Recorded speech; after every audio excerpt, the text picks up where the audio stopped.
ჭირდება რაიმე ბლოკი თუ არ ჭირდება? არა, ერთი მეორეს არაწინააღმდეგება. უბლოკო სტატუსი არ ნიშნავს, რომ შენ გულზე ხელი დაიკრიფე და არავისთან ურთიერთობა არ აქვს. აი ეს მდგომარეობა გულხელ დაკრეფილი არის ის, რასაც საკეთებს დღევანდელი ხელისუფლება. აი ეს არის. უბლოკო სტატუსი ნიშნავს იმას, რომ საქართველოს განთავისუფლდეს ნებისმიერი სახელმწიფოს ან ბლოკის შეერაღებული ძალებისგან. ეხლა არავინ არა ვარ ესეთი მიამიტები, ყველა ხვდებით, რომ ეს არის იმისთვის, რომ გავიდეს რუსეთის ჯარი აფხაზეთიდან და სამაჩაბლოდან, რომელიც უკვე გაყვანილი იყო და სააკაშვილმა ამ თავისი ავანტიურით უკან დააბრუნა.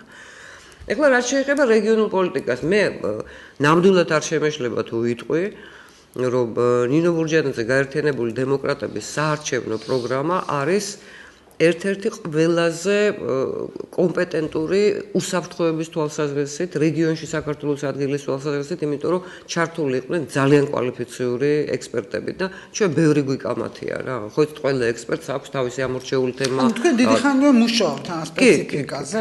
და ამდენად ახლა პირველი ვინც ამას ამბობდა და ახლაც ყოველთვის ამბობს, ჩვენ არც ერთ სახელმწიფოსთან, მეზობელ სახელმწიფოსთან თურქეთის გარდა საზღვრის დელიმიტაცია, დემარკაცია არ გაკეთებული. ისიც არის საბჭოთა კავშირის საზღვრის მემკვიდრე, ის მონაკვეთი და ამაზე ვართ ჩამოკიდებული. არც ერთ აბსოლუტურად არც სომხეთთან, არც აზერბაიჯანთან, რუსეთთან გასაგებია რაც ხდება.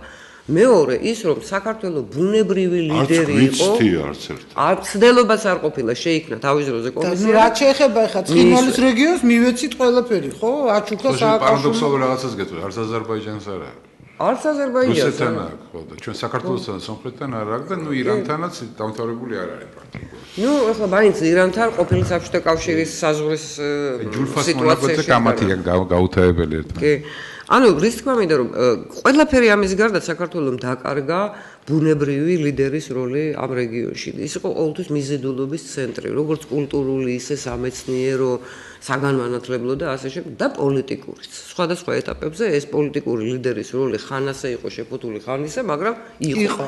სააკაშვილმა მოახერხა ის რომ დააკარგვენა რეგიონში საქართველოს აი ეს წამყვანი როლი. ეს აღსადგენია. ისევე როგორც აღსადგენია ჩვენი ბუნებრივი კავშირები ჩრდილო კავკასიასთან. მამუკა სულ მუდმივად ჩვენთან ინსტიტუტში სწავლობდნენ ჩრდილო კავკასიის სხვადასხვა რესპუბლიკებიდან ახალგაზრდები. ენათმეცნიერების სკოლა, რომელიც ფაქტურად ფარავდა მთელს კავკასიას. აბსოლუტურად ჩიქობავს შექმნილია ეს ყველაფერი. ანუ ეს ნინო ბურჯანაძე გაერთიანებული დემოკრატების პროგრამა მოიცავს ყველაფერს ამას და არა მარტო იმას რომ გადასახად შეგიმცირებ, პენსიას მოგიმატებ, არაფრიდან მოტანილი ციფრებით რო ოპერირებენ და ეხლა მინდა გამოვეხმაურო კაკოს ამ ნატოსთან დაკავშირებით. ნატოში შესვლა ჩვენი თვითმიზანი ხო არ არის? ანაცია ამათთვის ნატო. მე გეტყვით ვისთვის არის თვითმიზანი? ნატოს ძახილი არის თვითმიზანი იმ ადამიანებისთვის, ვინც ამაზე აწყობს საკუთარ პარტიის და საკუთარი ოჯახის კეთილდღეობას. დამთავრებულია ყველა. დაუბეგრავი ბიზნესი ანუ ხო? დაუბეგრავი პოლიტიკური ბიზნესი.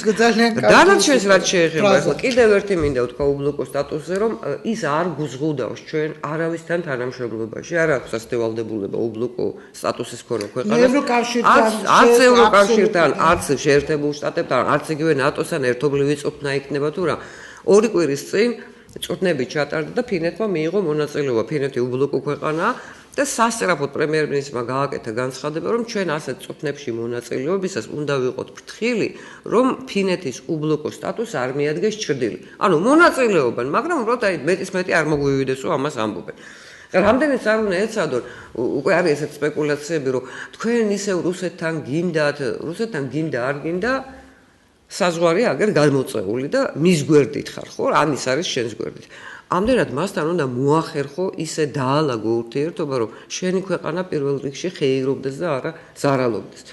ერთადერთი, რითაც შეიძლება დაიყოლიო რუსეთი ამ ბაზების გაყვანაზე, არის ის, რომ დანარჩენი საქართველოს ტერიტორიაზე არ იქნება კერძოდ ნატოს ჯარი და მით უმეტეს შეერთებული შტატების ჯარი, როგორც ეს მოგვახსენა ბატონმა უსუფაშვილმა. მე მსგავსი უპასუხისმგებლო განცხადება, ნინო არ არის ეს განცხადება იყო გაკეთებული ამერიკის ელჩისთვის, რომ ჩვენ ვართ ერთადერთი თქვენი ერთგული მოკავშირე, მეტი არავინ. და ქვეყანას რა აქედან? ესენი არიან უპასუხისმგებლო პოლიტიკოსები. და მეცაც გეტყვით, ეს დღეს არის დღის წესრიგში ეს საკითხი. გუშინ სხვა საკითხები იყო დღეს წესრიგში. აი რასაც გოჩა ამბობდა, ხვალ სხვა იქნება. შენ თუ იმის უნარი არა გაქვს, რომ ფეხი აუწყო და მიყვე პოლიტიკურ ცვლილებებს სოფლიოში, რეგიონში, არა? მაშინ პოლიტიკაში არაფერი არ გესაქმება. ნამდვილად. პრობლემა მაინტერესებს ხო პატრიოტთა ალიანსის დამოკიდებულება პოზიცია საკმაოდ კაფეოთ არის ჩამოყალიბებული.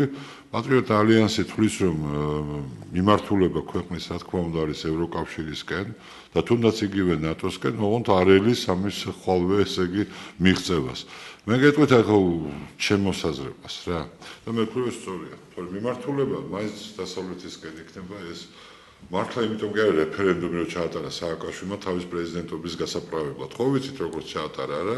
თავის პრეზიდენტობის გაყალბება სააფარა რეფერენდუმი ნატოზე. მე დღესაც არ ვიცი ის პროცესი შეიძლება მართლა 70% იყოს. როგორ მიგაშა დღესაც იგივე შედეგი? არ ვიცი, ვერ გეტყვით, მაგრამ მე შემოსაზრებას გეტყვით. მე მგონია რომ პლებისციტი ხო მე დარწმუნებული ვარ, როგორც ასოცირების ხელშეკრულება, აი მათ რო დაჭირდებათ ან მომენტს ჩათვლიან, რომ დადგა, შეიძლება ხვალვე აი მომდევნო წელს გააკეთო.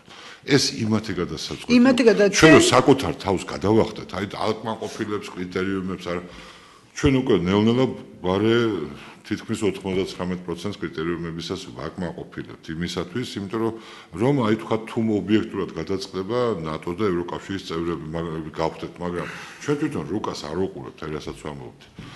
ევროკავშირამდე და ნატომდე გეოგრაფიულად ჩვენ ერთი მხრიდან რუსეთია და მეორედან თურქეთია. ერთი გამონაკლისი იყო საბერძნეთი კიდევ რაღაცა, მაშინო როგორც ევროპული კულტურის აკვანი ასე მიიღეს, ბერძნებმა ეს ასე დაიჯერეს, მუქთაზე იცხოვრეს და მე დააცხდნენ და 200 მილიარდი ვარი გაქვთ და არის დღემდე ეგ ამბავი ცოტა ჩააცხეს, თორე კიდე აფეთქდება ეგ. კიდე ეგ შეუძლებელი არ აფეთქდეს. ჩვენ უნდა ვაშენოთ ხო დიახ იმიტომ რომ ნუ ახლა როგორ არის იცი რაკე გერმანია მიტვირთა მთელი ევროპაა და ბარეულის ხვის ის ამიტომ გავიდა დიდი ბრიტანეთი მე ევროპაში გახდა ბრიტანეთი ჩვენ არ უყურებთ ამას რომ შეიცვალა სამყარო საბჭოთა კავშირის დასლის შემდეგ ბიჭო კუშნერმა თქვა საფრანგეთის საგარეო საქმეთა მინისტრმა მე 20 წლის წინ რასაც საბჭოთა კავშირი იტყო და იმის წინააღმდეგი ვიყავი მემარცხენე ვიყავი მემარჯვენე ვიყავი სულ ერთი რაც იტყოდა მთელი ევროპელები და დასავლელები ბიჭო საბჭოთა იდეოლოგიური ბარიერი იყო გავლებული ეხლა ესო აღარ არის ამიტომ რუსი რასაც ზოგრამეში დავეთანხმებიო ზოგრამეში არაო მაგალითად ერახში რო შევიდა შეერთებული შტატები ერთად ვინ აღმოჩნდა ამის წინააღმდეგი საფრანგეთი გერმანია რუსეთი როგორ შეიძლებოდა ეს მომხდარიყო ოდესმე ვთქვათ 20 წლით ადრე ხო ვერ მოხდებოდა. ეხლა ხდება. ეს დაემსგავსა პირველი მსოფლიო ომის წინა პერიოდს, როცა ნაციების ინტერესები წამოვიდა წინა პლანზე. ჩვენც უნდა ვიხელმძღვანელოთ ამით. უბრალოდ უბლოკო სტატუსი მე ერთ-ერთი პირველი ვიყავი ნეიტრალიტეტს. ზიაც ქონდა შეტანილი. მალე დაიწყება ეს შევარდნადესაც ქონდა ეს ნეიტრალიტეტი. ეს იქნებოდა სწორი ქვეყნისთვის. მაგრამ რუსეთის ბოლო მოქმედებები ძალიან შეცვალა ეს ხოთა ყირიმმა განსაკუთრებით არც არავინ ხმას არცემს ეს კიდევ უარესია რო დიდათ არც არაფერი ნუ სანქციები დაუწესეს იმას ეგენი მოინელებენ უზარმაზარი დროთა განმავლობაში რო აღიარებენ აკაკი არა კაცო ტრამპი ამბობს სარკოზი ამბობს საფრანგეთში როგორც არჩევნების მეორე დღეს აღიარებს ლეპენმა თუ მოიგო ხოლმე აღიარებს კაცო სარკოზი მოლაპარაკებას დაიწყებს მისი პარტიის წევრები ჩადიან ყირიმში და ამბობენ რუსების არისო ამბავიაო ტრამპი იძახის სალაპარაკო თემა არისო ხო ეს სერიოზული ცვლილებები ხდება მაგრამ სხვა რამეშია საქმე ისინი მართლა მაგიტომ იძახიან რაც ნანამ თქვა მაგრამ მე მქონია რუსებთან ამაზე ლაპარაკი ოღონდ 1-10 მეტი წლის წინ იცი რა უბლოკო სტატუსი კი არ უნდა იყოს ისინი ასე უყურებენ პრობლემა ეს არის უბლოკო სტატუსი არის პირობა რომ შენ უკვე აცხადებ ამას და მე შეიძლება დაგელაპარაკო შენ აფხაზეთზე ცხინვალს ხო ერთი წუთით შოთ ველაპარაკოთ მერე არ გამორიცხული 91 წლის საერთაშორისო მდგომარეობით აღიარებულ საზღვრებში თვალერად ვერ იქნება ეგ ვერ წინასწარ გამოცხადდება და გასაგებია ხო მაგრამ იმათ აღიარებული ყავთ ესენი პრობლემა არის სერიოზული ფინეთი ხო მან თვითონ თქვა უბლოკოს ერთი უპირატესობა აქვს რომ თვითონ აცხადებდა მაგრამ პირობა იყო ეს საბჭოეთთან პირობა იყო რომ აი ამას აცხადებ, არ შეეხენ პოლიტიკურ სისტემას, ანუ დემოკრატიულს და ეკონომიკურს, ანუ კაპიტალისტურს და მართლა დიდი ხეირი ნახეს ფინელებმა ამ საქმიდან. ფინეთშიც კი ამ უკრაინის მოვლენების მერე ჩვენ შემდეგ არაფერი ასეთ არ გაჩენილა სხვა შორის სამწუხაროდ, აი ესეც მოახერხა სააკაშვილმა რა. არც სანქციები, არც კი უხსენებია მაშინ დასავლეთს, ყველა ხელი დაიბანა ჩვენზე და ეხლაც იბანენ აგერ ფრიდის განცხადებები, გიჟმა კაცმა ისროლა რა. აი ეს გაგვიკეთა რომ ისიც კი არ არა და გიჟმა კაცმა ისროლა. თორე უკრაინელები მე რომ მკითხო, ხო, ისეთი მთავრობა ყავთ, სააკაშვილი მონაგონია მაგათ, ავანტურისტი ახლა კიდე ესენ ავანტურისტების ხროვა დაღუპეს ის ქვეყანა.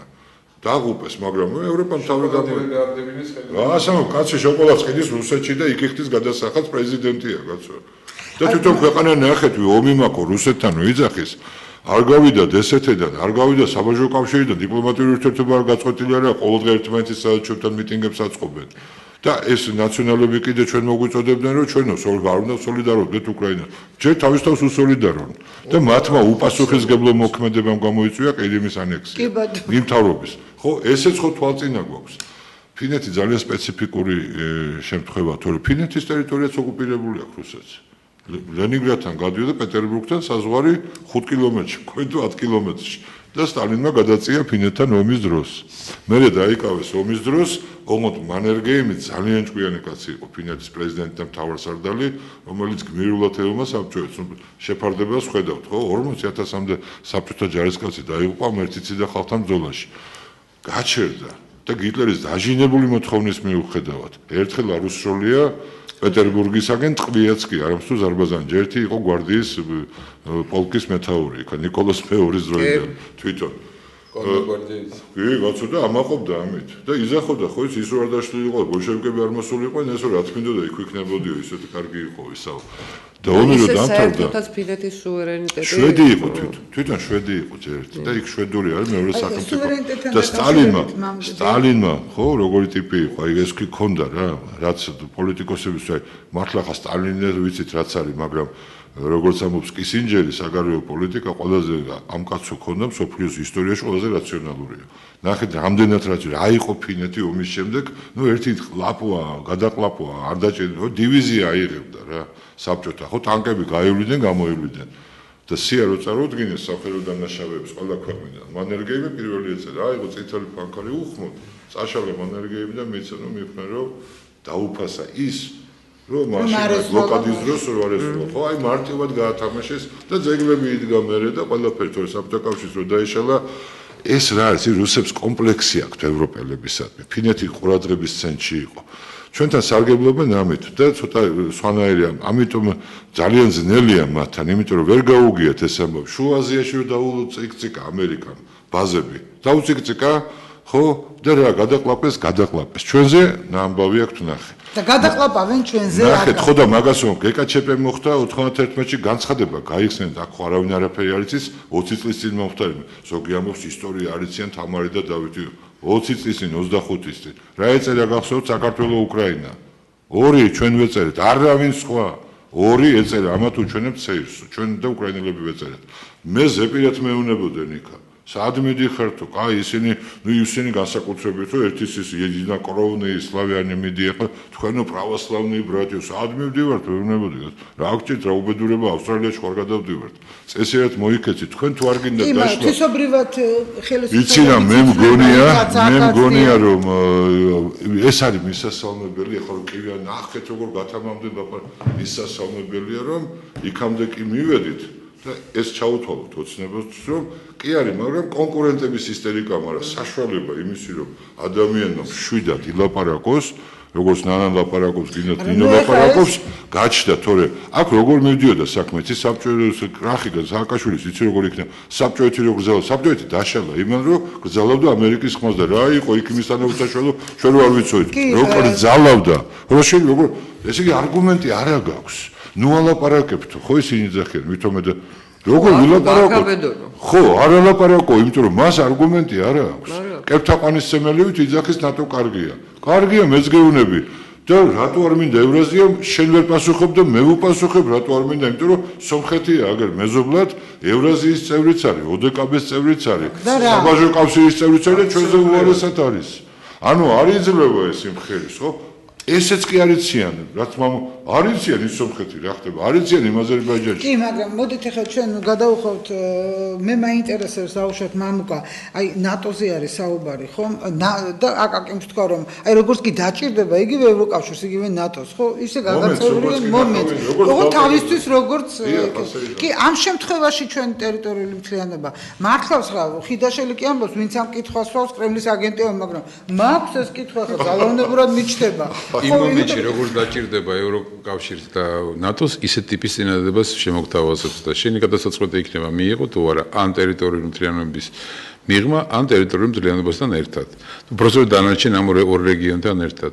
ეს უკვე სიტუაციიდან გამომდინარე იქნება. ხელეწიფება რომ არა, ის ხო და ისეთი ვითარება იქნება, მამუკაოსო, საბჭოეთი რომ დაიშალა ხელეწიფებოდა, ელწიფებოდა. ეხლა ასეთი ამ მომენტს ელოდებიან რა. ნინო მიწყინა ბურჯანაძე, როცა მე ვთქვი რომ მე არ მჯერა უბლოკო სტატუსის მეთქი. იმიტომ რომ იმიტომ კი არა ცუდია. კარგია, მაგრამ უბლოკო სტატუსი აქვს სირიას სხვადასხვა და იქ რა ამბავია, გასახდებით რა. უბრალოდ მე ვთვლი რომ დამატებითი გარანტიებია საჭირო უბლოკო სტატუსი არ გულისხმობს განსაკუთრებულ ასე რა ქვია გარანტიებს მე ხო და აგერთხელ ხედავთ რომ მემორანდუმი გაფორმებული იყო დოკუმენტი საერთაშორისო და თავზე დაახიეს ეს ბუდაპეშტის დოკუმენტი უკრაინელებს რა. ამიტომ არის რომ რაღაცა მანევრების სისტემა უნდა შეიქმნას პოლიტიკური მანევრის სისტემა, როგორც რეგიონალურ პოლიტიკაში, შეიძლება თქვა უბლოკო სტატუსი, მაგრამ ამას უნდა დაამატო. აი ეს მანევრების სისტემა უნდა შეიქმნას, რაჩი ხო და ნანამ რომ დაამატა ეს მომეწონა და მაგითო აუყრევი. ხო და ეს სივრცე უნდა იყოს მუდმივად, ფართე სივრცე უნდა იყოს მანევრების. მაგრამ ამას სიბრძნე ჭირდება პოლიტიკურ და ეს არა, ამას ჭირდება, სიბრძნეც არ ჭირდება. არ მინდა ბრძენი, ტარიელოვნება. არა, გვინდა რა. თუ გახსოვს ტარიელოვ. ნუ გამაწყილებ, მაგაში სიბრძნე სიტყვა ჩვენ ფილოსოფოსი კაცი ხარ. არა წვენი, წყალი და სიბრძნე არის აუცილებელი. ფილოსოფოსი კაცი ხარ და ტარიელი შეყავი. რა ფილოსოფოსი ყვაზე არა ვარ. არ უნდა სიბრძნე. ელემენტარული დაფიქრება, ცოდნა, მინიმალური გეფიცები თუ გულწრფელად არ ვამბობ. მინიმალურ დონეზე ცოდნა აი რუკა კავკასიის რუკის კავკასიის არ ვამბობ გლობუსი ყველასო ახლა გლობუსები აქვს ის ძელი რაღაც ლამაზი ხო კავკასიის რუკა კავკასიის ერთ კაცთან ნახე ის კაცი არ მაძლევს ვერც ნახე ვერსაც სხვაგან ხო ხო ისეთი ყოვლის მომცველი რუკა ხანის მასაკლებენ ხოლმე ჩრდილოეთს ხან სამხრეთს ხოლმე და ისე რომ მოიცავდეს რაცა კავკასია დიდი კავკასია ხო კავკასიის რუკა დახედული მაინც გქონდეთ იქ როგორ ვინ ცხოვრობენ, ვინ არიან, რა არიან. იმას უკვე აღარ ვითხოვ, მე შეიძლება დაინტერესდნენ რა შვებიან, როგორ ხდება ეს ყველაფერი.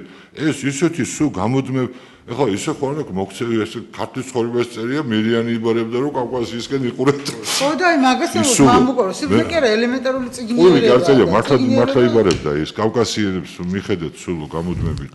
და ყველა ძველი შუა საუკუნეების ანტიკურობის ავტორი უნდა ნახო. იბერები, ლაზები უკავიათ ქედი, ცივილიზებული სამყაროსი. ეს არის დღესაც რა. ის გოგი და მაგოგი იყო. რუსები გოგი და მაგოგი იყო თქოს ბიზანტიას რო გამოჩნდნენ თავიდან. და ესე გვეკა. ესეთი ამბავი, ის რუსებიც ოღონდ რამდენიმე თაობაში, სხვანაირები გახდებიან ალბათ. მაგრამ ჩვენს მიმართ, ხო, ვიმეორებ, არის ეს ისინი თვლიან ღალატად ჩვენს დამოუკიდებლობას. ეს არის სერიოზული მოძველებული მონაცემები პრობლემა მოძველებულია მათი ხელმძღვანელობის არ ვიცი მე ვერ ხედავ მე ვიდაიდან ამ თემასთან მუდმივ აქვს მე არ ყოფილვარ დიდი ხანი ვერ და შეიძლება თაობა მოვიდა ახალი რომელსაც ახალი თაობა რომელიც სხვადასხვა გარდა იმისა რომ ნაკლებად ემოციურად ეკიდება მაგ საკითხს და ბევრად უფრო პრაგმატულია რაღაცებში აი გაგეცინებათ ახლა ერთ რაღაცას ვიტყვი იმიტომ რომ ამ ხანაგი პუტინი არის ჩემი ერთი წელი ჩემზე უფროსია ტოლი რა. ეგ რამეს ნიშნავს მე? ნიშნავს, იმიტომ რომ იმ თაობისაა რომ მე ვერ ვიტანე საბჭოეთს. მოვიდა ახალი თაობა. ის კიდე საბჭოეთის დაშლა კატასტროფა იყო. ჩემთვის ბედნიერება. მე ვლაპარაკობ. პუტინზე თორე იქ ვაცარეთ თორე პატრიოტები ჩაგრავენ ერთ ხალხს. ექსპერტები და ასე შემდეგ. მართალი ხარ მამუკა? ნახე ექსპერტები ახალგაზრდა ნორმალურია. სამი ერთზე და შეკიდე აქ. ისე ერთი კითხამდე და სანამ გააგზავნა. ეცინის მაგივრად მაშინ პუტინი რო ყოფილიყო. ვერ იქნებოდა რა ისტორია არ იქნეს ასე დაშვება. და ესეთი მართალი რო ყოფილიყო. რაღაცა საინტერესოს ყოფოდა ეს ადამიანი. მე რაზე ყვებოდი აღარ მახსოვს იმდენი რამე თქვი იმდენი კონკრეტებზე მოსვლა. სხვა რაღაცას ვამბობ ახლა იმასთან დაკავშირებით, რომ ვიღაცას გონია, რომ ახლა ძალიან თუ შევეხვეწებით, რუსები აგვიტორღიალებენ, გვაჭმევენ, გვასმევენ, როგორც საბჭოთა კავშირის დროს იყო, შეგვინახავენ, არ იქნება. ეგეც უნდა უთხრათ ხალხს. არ იქნება ეს და აი ეს ერთადერთი რაც შეიძლება ივარაუდო, რომ თუ სრულფასოვნად გაიხსნება რუსული ბაზარი, ვიდრე ჩვენ პროდუქციას ისეთ დონემდე მივიყვათ, რომ დააკმაყოფილოს ევროპული სტანდარტები, იმიტომ რომ იქ რეკლამა არ გჭირდება, ყველამ ძალიან კარგად იცის ჩვენი პროდუქცია, რომ იქ გაიტანო რაც შეიძლება მეტი, რომ რიგითმა ადამიანმა, რიგითმა მოქალაქემ იხეიოს. ვიდრე შენ ფეხზე დადგეს, რაღაც შემოსავალი კონდეს, თორე აი ეს ოცნება, რომ ის ცხოვრება არ დაბრუნდება, ეს იყო სხვა იდეოლოგია. აღარ იქნება. მაშალა საბჭოთა კავშირის ინახავდა რესპუბლიკებს კაცო. აბა შენ არ იძახოდი კაცო რომ გაკეთდეს საქართველოს ხარჯზე და ყველაფერს ეზრდებიან აქედან, ნო 90-იან წლებში. მამუკა მე საერთოდ არ მახსოვს კაკო ასეთი ნანადებდარიანი მაგ პერიოდში. არა. ეს მიდუმეტეს კიდე მოჭა. ეგ არასოდეს ამითქობს, აზერბაიჯანის გარდა ყველა საბჭოთა რესპუბლიკა იყო დოტაციური რუსეთის ხარჯზე. დღეს რუსები ცხოვრობენ 8-ჯერ უკეთ, ვიდრე საბჭოთა კავშირში RSFSR-ი. მაგრამ აქვთ ეს მანიაკალური იმპერიული ცნობიერება, აქვთ. არც უც ვამბობ, არც კარგ. ნუ, ბიჭო, ინგლისელებს ქონდათ, ჩვენ გვაქვს 800 წლის წინანდელ იმპერიას მივტირით, იმპერია იყო ეს სამარცხვინო სიტყვა, კი არა, მე მიამაგრე. სულაც არ არის. და ყველა ისტორიკოსი და ჩვენებიც ნელ-ნელა ეჩვევიან, ყველა უცხოელი რუსები, ევროპელები ხმარობენ ქართული იმპერიის პერიოდი, ასე ხმარობენ, კი არ გულანძღავენ, უბრალოდ ასე იყო კაცო. ასე იყო რა, ასე იყო ასე კი არ მიყვის მოცემულობა ასეთი, რომ აი უკეთ ცხოვრობენ. გაცოცხლდა რუსეთი საბჭოეთში, ვერ ამბობდნენ რუსი ვარ, რომ ოღონდ ესა გაქცეოდა. გახსო არ იყო.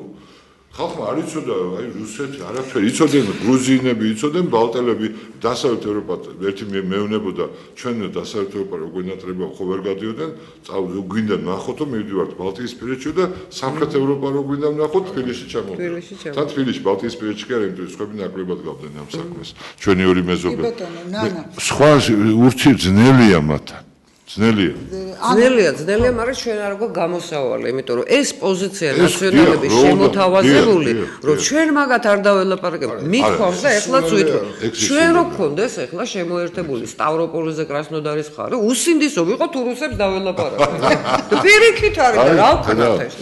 კაცო, თამრიკო ჩხეიძეს ახლა ანტირუსულობაში ხოლმე თამრიკოს უკიდურესი აქვს და თამრიკომაც კითხვა რომ ატყდა ეს აგო მაშინ წინასწარი ისა რაღაცა და სალაპარაკო ის არის ეგ თემებია იმოზნა ველაპარაკო თუ წინასწარ და მეტახმარო ჯერ დაგვიბრუნა ულტიმატუმით რაზე წამო სხვაფაზეთა ცხინვალ დაბრუნა მე არის რაზე უნდა ველაპარაკო ძალიან ცოტა დრო დარჩა და მაინც მინდა კითხოთ რაღაცა შოკის მომგვრელი იყო ობამას განცხადება ბატონესკინს აქვს დადებული სოციალურ ქსელში მე არ მომისმენია უბრალოდ განცხადება წავიკითხე ისრაელ-პალესტინასთან დაკავშირებით და ეს ნამდვილად კონფლიქტურ ყოველ შემთხვევაში ხა ისრაელში რომ პალესტინის მიწებს არავინ არ ეკითხება იქ ვინ იქნებიან ისრაელსო და ხა იცით რა არის ეს ცოტა პირველი ამ ტიპის განცხადება ეს გაგრძელება არის თემის კი ბოლო დროს განსაკუთრებით ობამას დროს პალესტინა და ისრაელი არავის არ მაგრამ მაინტერესებს ძალიან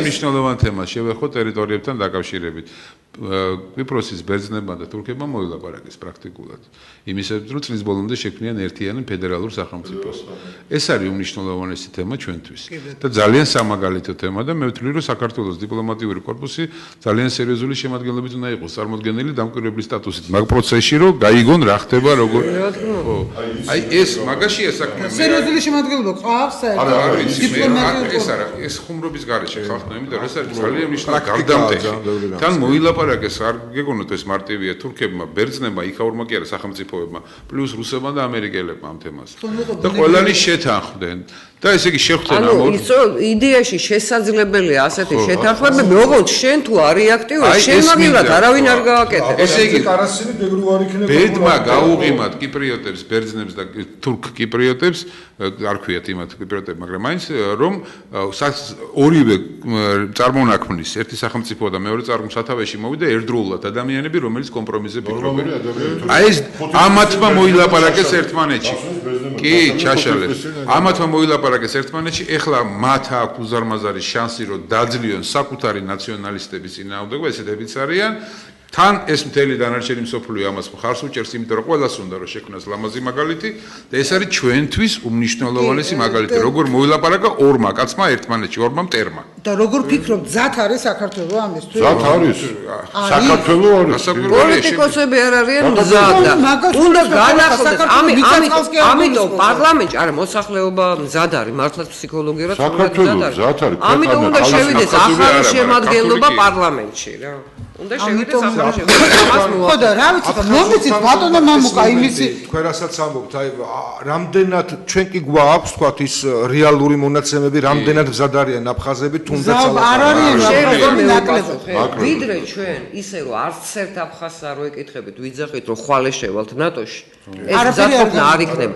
ვიდრე არც ერთ ოსს არ ეკითხები რომ შენ ჩემთან ერთად წამოხვალ ნატოში. არ გამოვა.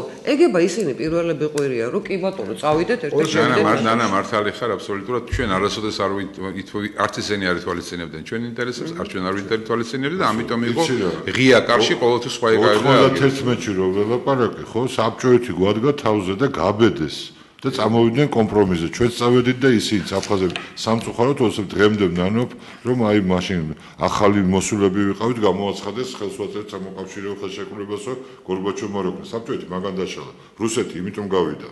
ჩვენ სამი ავტონომია ქონდა, რუსები გვენახა ერთი და ვიცი როგორ იყო, რუსები ჩვენ როგორც იყო ბარელში ყოფდნენ. გაუქმებაზე მე გეტყვი, ეხლა მოდეს მე ყველაფრის დრო დადგება, ხო? იგივე ელცინი რო თქვით და პუტინი, ელცინი მაგალითად იმ იმიჯის გამო რომელიც მას ჰქონდა, ღიად სამხედრო არმიით არასოდეს არ შემოვიდოდა, მაგრამ დაშავებით პუტინზე მეტი დაგვიშავა რა. აი დემოკრატმა კაცმა. თუმცა თავის ქვეყანასაც. თავის ქვეყანა. და ხალხო მომეცით საშუალება, მე მართლა მაინტერესებს ეს ძალიან კაი თემაა და ალბათ არჩევნებამდე კიდე შევიკრიბები და ვისაუბროთ ამაზე. მართლაც მაინტერესებს, იმიტომ რომ შეშფოთებული იყო და ხა ნორმალური ექსპერტია ჭკვიანი ბატონი ესკინი. შეიძლება ეს გახდეს რაღაცა კონფლიქტური ვითარების საბაბი ამერიკასა და ისრაელს შორის. იმიტომ რომ ესე თუ დაემატება, პირველი არ არის, მაგრამ ყველაფერს ხო პალესტინისკენ ხომ მიდის ნინო, ეს ხომ ჩეულებრივად პალესტინის აღიარების პროცესი რასაკვირველია, დიდი ხანია უკვე. შედეგაც ეს ბატონო, მაგრამ შეიძლება იყოს ამ ორ სახელმწიფოში ამერიკას ახლა იმისი ის პალესტინას შეხედე, ეს იყო მისი ბოლო გამოსვლა. დემოკრატების ბოლო გამოსვლა. ხო, ანუ რაღაც გარკვეული პოლიტიკური ტრიუკია. ხო, იქაც სასტრიუკები არსებობს, ეხლა ვლაპარაკობდით ისეთი რაღაცები, გაყალბებაზეც კი უკვე ამერიკაში ლაპარაკდა. პოლიტიკური ტრიუკია, რომელიც ჩეულებრივად არის. ობამაც ხო უნდა გაამართლოს ის ავანსად მიცემული ნობელის პრემია მშვიდობის დარგში, რა სამშვიდობო რა გააკეთა. არა, ამავე დროს ისრაელს 10 წლით 35 მილიარდი მიცეს თავდაცვისთვის. ხო, აი ეს ერთი ხელით თამაშობენ, თორე ისრაელში გლოვა იყო ობამა რომ მოვიდა რა. წინასწარ იცოდნენ და თვლიან რომ ამერიკა ყიდის მათ თანდათან და ჩვენ არ გვაწყობს ეგ ამბავი. ეგ ჩვენთვის უდი პრეცედენტია და ჩვენთვის უდი პრეცედენტია და ისრაელი არის გარდა იმისა რომ ჩვენ და ებრაელობას ვაკავშირებს მართლა განსაკუთრებული ურთიერთობები ქართველებს და ებრაელებს. ისრაელის სახელმწიფო და საქართველოს სახელმწიფო აი მოკავშირეები არიან აბსოლუტური ერთმანეთის. და ხო და იქ რაღაც დაძაბული ვითარება ჩვენ ძალიან დაძაბულია და ნახეთ გადაფარა სირიამდე. იცი რატო შემოდის ახლა უცბად მაშინ ჩემი აზრით. ფუნქცია რომელიც ჰქონდა ისრაელს შეერთებული შტატებისთვის რა რომ გამკლავებოდა ხო იქ რაღაცა დიდ არასასწრაფოს თურქეთი მაშინ მოკავშირე იყო საბჭოეთის შიშით, ირანი შახის იყო და მერეც რომ მოვიდნენ ესენი ისეთ საფრთხე არ იყო, ეს ფუნქცია ჰქონდა მას. მას ნამდვილად ეს ფუნქცია ეკარგება, იმიტომ ძლიერდება თურქეთი და თავკერძობს, მისგან დამოუკიდებელი ხდება ირანი მოგეხსენებათ, რომ დამოუკიდებელი კი არა მტრულად განწყობილი არის, საჭირო არის უფრო სერიოზული ძალა. ვიდრე ისრაელია ამათ გასაწონასწორებლად. და უკვე აღარ არის საჭირო ისეთი საჭირო არის და დაიცავენ, მაგრამ ის თავგამოდება, ის ხელის დაფარება, თორე ისტორიული სამართლიანობის თვალსაზრისით იერუსალიმი მათია, ისრაელის არის. აბა ვინმეს რო ეცნოს 67-ში, ნუ 8-ში დღეს ეს პრობლემა არ იქნებოდა. სპეციალურად დატოვეს ღია ჭრილობა ყველამ. აი დიდმა დიდმა საბჭოეთმა ამერიკამ ყველამ ღია ჭრილობა დატოვეს დიდმა მოთამაშეებმა, რომ სულ ეფათურად ხელი რა. და აფათურებენ და ჩვენთვის უნდა იყოს რაღაც ჩვენთვის უნდა იყოს გამოცდილება. ისე ჩვენ ჯერ არა ვართ აქამდე ნუ მივიყვანთ აქამდე ჩვენ საქმეს. ამაში სწორედ ვეძებოთ უბლოკოზე ვიფიქროთ. იმ ნატოსთან ცოტა სხვანაირი ლაპარაკია საჭირო ძმაო ახლა თუ შენამბობ რომ მე მჭირდები, ერთხელ ეს რამდენჯერმე კონფერენციაზეც მომიწია, მე შეცვებია ხოლმე. მაშინ თქვენ არ გჭირდებით, ვეკითხები. მაშინ თქვით რომ არა გჭირდებით მე ამბობ. თუ გჭირდებით, მაშინ ესე არ არის ნომამადლია, მამა. შენი გულისთვის დაბლეც აგერამან, ხო? მარტო ეგ არა, ჩვენ საერთოდ ჩვენი პოზიცია როგორია, დაუკვირდით რა ხდება. ჩვენ ვაკეთებთ ყველაფერს იმაზე მეტად, ვიდრე ნატოს წამყვანი წევრი ქვეყნები. უკვე ყველაფერს უყურებთ და мотиваცია რა. ეგ რას გავს ხო ეს? ეგ გავს იმას ხო მარიხუანას დაუშვები და პაპიროს აგზავნებენ. ესე იგი მარიხო რო შევალ სადმე პაპიროსზე დაგიჭერე. დამიჭერენ დაჭი გამართვენ პაპიროს და ჩამტენიან მარიხუანა მოწიო. ნანა მოცხე ერთხელ კარგად რუსებს იმათანაც სათქმელია რა. ისინი კიდე როგორ არიან იცი? აი არ მოგცემ აფხაზეთს და ცხინვალს და მე დამასწრე ნანამდე იცი რაო? აქო პროპაგანდა მიდის მთელი რომ აფხაზეთს ცხინვალი დავიკიდოთ ოღონდ ნატოში შევიდეთ თქვენო ძმაო და დაგიდგებათ ერთხელ ამოვგივა ყელში ხო? და კარგად იყავი, არის ძლევი და არის ძლევი, აგერ იქნა ნახავ შესე. საბჭოეთი დაიშალა, ისეთი რამე, ვერ შევასმინე მათ რა. საბჭოეთი დაიშალა, სასწაული იყო ეს. სამწუხარო ჩვენი დრო ამოიწურა და ნამდვილად საინტერესო იყო საუბარი თქვენთან და იმედია რომ ჩვენი მაყურებლისთვისაც და მსმენელისთვისაც, ესე რომ წყალი და სხვადასხვა პრობლემებთან ერთ თავარია რომ შევინარჩუნოთ საკუთარი წყალს არ მოვეშვები არა ძალიან კარგი და მე გამიხარდება რომ სწორედ თქვენ გააკეთოთ დეპუტატმა წყალი თქვენს ირგვის ტრანსპორტი არ დამოვიწყდება არასოდეს კარგი ყველას გისურვებთ წარმატებებს დიდი მადლობა ნახვამდის